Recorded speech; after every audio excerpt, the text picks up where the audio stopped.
we're getting a lot of campaigns. We're getting a lot of options in social media for fundraisers.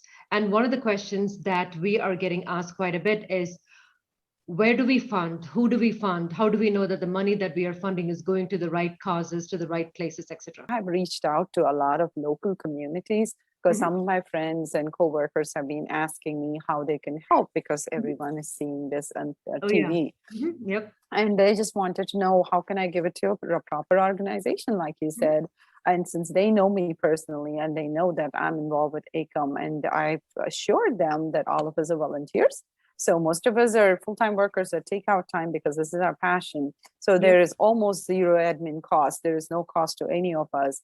And so that helps for them when they know that 100% of their donation is going straight to the project, to the person that needs it most.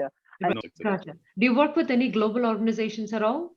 Or is Yes. it One of the major factors on all these large projects, we work with UNICEF, Cognizant Foundation, Bosch, TVS, a lot of these organizations who kind of donate for these causes, and also we work with the funding agencies like Give India, United, all of Gotcha.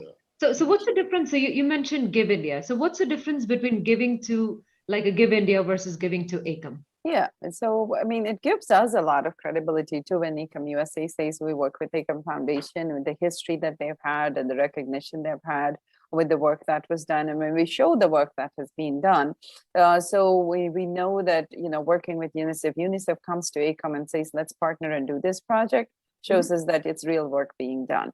And all the partners that receive funds from, like Give India receives from Google, let's say, and they actually look for partners like EKAM to do their work. Even the government hospitals, even the government agencies and private companies that want to reach, whether it's food supplies or anything they want to give to the remotest villages, they know that EKAM staff is there and they know they can reach there, and they actually work with EKAM in doing their project through EKAM. So you have people on the ground in all of these places. Yes, and that's what helps us to be able to do things quickly and in a more effective manner, because we actually train health mentors in the villages. We've done this for years, so this is not something we have to do right now.